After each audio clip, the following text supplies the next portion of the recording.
Good evening বন্ধুসকল, শুভ সন্ধ্যা। আশা কৰোঁ আপোনালোকৰ সকলোৰে ভাল। ইউনিভাৰ্ছ ব্ৰহ্মাণ্ডৰ ওচৰত সদায় প্ৰাৰ্থনা কৰোঁ যাতে আপোনালোকক সকলোকে ভালে ৰাখে, কুশলে ৰাখে। তাৰে কামনাৰে আজি ভিডিঅ'টো আৰম্ভ কৰিব লৈছোঁ। তো বন্ধুসকল, আজি মই এটা গুৰুত্বপূৰ্ণ বিষয়বস্তুৰ ওপৰত আলোচনা কৰিব খুজিছোঁ, ঠিক আছে।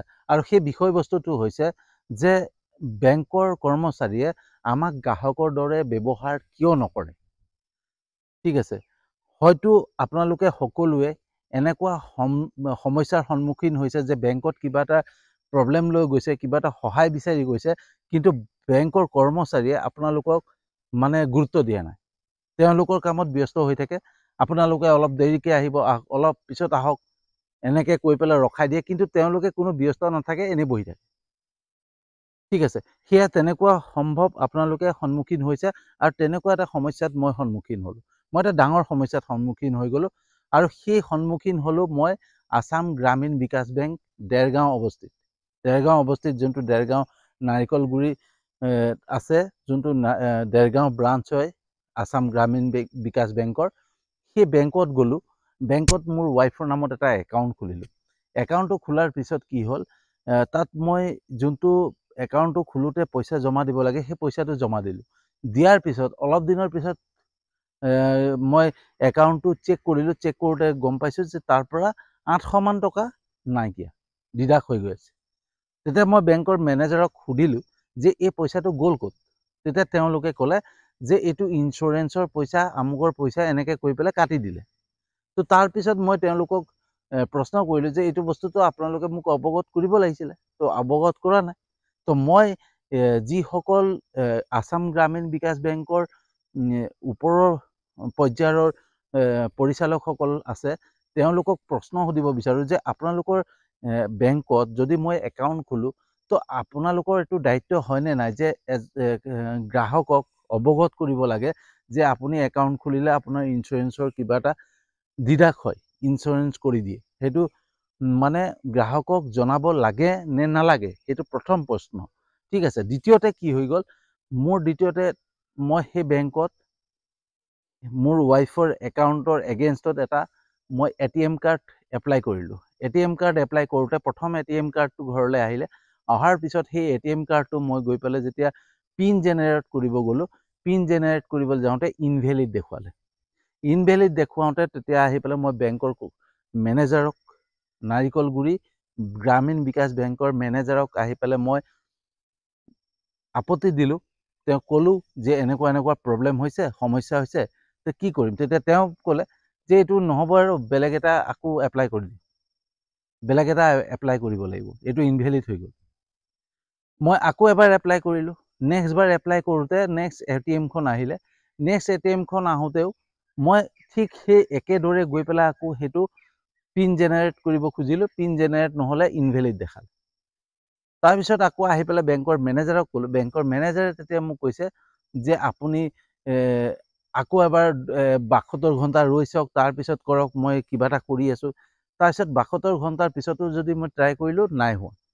তেওঁ বাৰে বাৰে মোক ATMটোক লৈ পেলাই মোক দৌৰাই আছে, ইফালৰ পিছত ইফালে দৌৰাই আছে।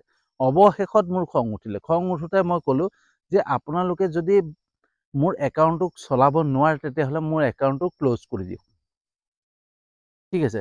তেতিয়া তেওঁ ক'লে যে ঠিক আছে, আপুনি ক্ল'জ কৰি দিব পাৰে যদি ক্ল'জ কৰে। তাৰপিছত মই দেখা পালোঁ যে মোৰ একাউণ্টৰ লগত মোৰ ৱাইফৰ একাউণ্টৰ যোনটো ফোন নাম্বাৰ মই দিছিলোঁ, সেই ফোন নাম্বাৰটোত বেলেগ এগৰাকী মহিলাৰ ফোন নাম্বাৰ, মোৰ ফোন নাম্বাৰটো, মোৰ ৱাইফৰ ফোন নাম্বাৰটো বেলেগ এগৰাকী মহিলাৰ একাউণ্টত এড কৰি থৈ দিছে।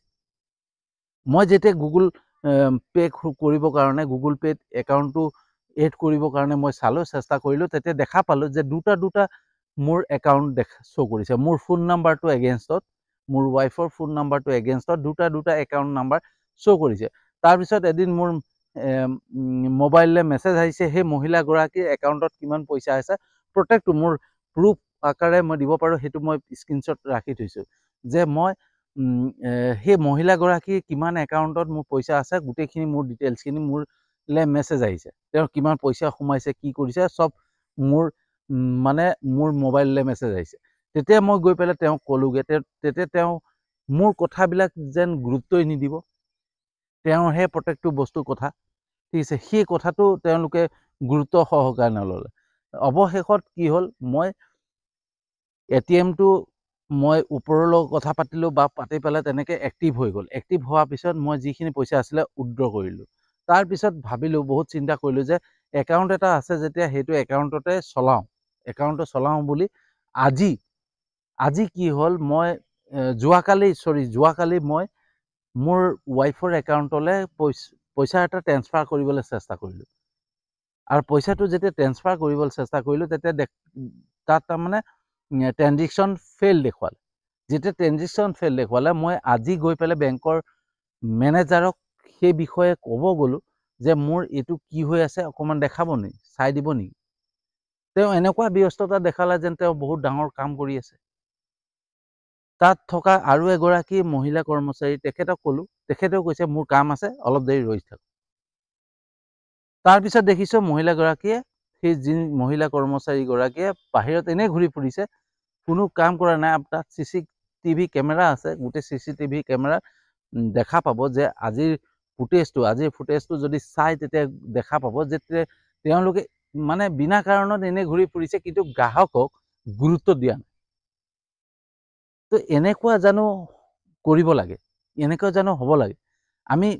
আমি বেংকৰ গ্ৰাহক, আমি বেংকত আমাৰ পইচা তাত জমা ৰাখিছোঁ, ঠিক আছে, আৰু জমা ৰখা বিনিময়ত আমাক যিটো ৰেছপন্স দিব লাগে, যিটো আমাক ব্যৱহাৰ কৰিব লাগে, তেনেকুৱা গুৰুত্ব নিদিয়ে, তেনেকুৱা ব্যৱহাৰো নকৰে। এইটো কিয় হয়? ঠিক আছে, মই ভাবোঁ এনেকুৱা ধৰণৰ পৰিস্থিতিৰ সন্মুখীন বহুতেই হৈছে, বহুত গ্ৰাহকেই হৈছে। গতিকে সেইকাৰণে ভাবিলোঁ এটা ভিডিঅ' আকাৰে বনাই পেলাই শ্বেয়াৰ কৰোঁ। ঠিক আছে, মই এইটো কেমেৰা কৰিব পাৰিলোহেঁতেন, কিন্তু বেংকৰ কিছুমান ৰুল আছে যে ভিতৰত মোবাইলৰ কেমেৰা কৰাটো বেয়া কথা। ঠিক আছে, মই সেই ৰুল মানি চলি পেলাই মই সেইখিনি নকৰিলোঁ। কিন্তু মই এই ভিডিঅ'ৰ থ্ৰুৱেদি মই যিসকল আসাম গ্ৰামীণ বিকাশ বেংকৰ ওপৰ পৰ্যায়ৰ বা ৰিজাৰ্ভ বেংকৰ কোনোবা যদি আছে, সকলোলৈকে এই ভিডিঅ'টো যাতে পাই যায়, মই সকলোকে এটাই ক'ম যে শ্বেয়াৰ কৰক, যিমান পাৰে শ্বেয়াৰ কৰক। অকল আসাম গ্ৰামীণ বিকাশ বেংকে নহয়, বহুত কেইটা বেংক এনেকুৱা আছে যি গ্ৰাহকৰ লগত বেড বিহেভ কৰে। ঠিক আছে, আসাম গ্ৰামীণ বিকাশ বেংকৰ মেনেজাৰেই হওক বা তাত মহিলা যিগৰাকী কৰ্মচাৰী আছে, সেই মহিলা কৰ্মচাৰীগৰাকী বিহেভিয়াৰ একেবাৰে ভাল নহয়। তেওঁলোকে গ্ৰাহকক মানে হেল্প কৰিব কোনো চেষ্টাই নকৰে। ঠিক আছে, তো এনেকুৱা ধৰণে যদি হয়, তেতিয়াহ'লে আমি সাধাৰণ শ্ৰেণীৰ মানুহে বেংকৰ ওপৰত কেনেকৈ ভৰসা কৰিম? আমি সাধাৰণ শ্ৰেণীৰ মানুহে বেংকত কেনেকৈ আমি পইচা জমা দিম? আমাৰতো কিছুমান কাম থাকে, আমাৰতো ব্যস্ততাৰ মাজতে জীৱনটো কটাবলগীয়া হয়। আমি যদি এটা সাধাৰণ কামৰ কাৰণে বেংকত গোটেই দিনটো কটাবলগীয়া হৈ যায়, বা এটা সাধাৰণ ATMৰ কাৰণে বাৰে বাৰে গৈ থাকিবলগীয়া হয়। মোৰ বাচ্চা আছে, বাচ্চা থকা মোৰ ৱাইফ কেনেকৈ বাৰে বাৰে বাচ্চাটোক লৈ পেলাই বেংকত গৈ থাকিব? সেইখিনি কথা কোৱাৰ কাৰণে তেওঁলোকে বেয়া পাইছিল, আৰু বেয়া পোৱাৰ কাৰণে আজি যেতিয়া মই গৈছোঁ দুনাই, তেওঁলোকে মানে গুৰুত্ব দিয়া নাই, কোনো ক্ষেত্ৰতে গুৰুত্ব দিয়া নাই।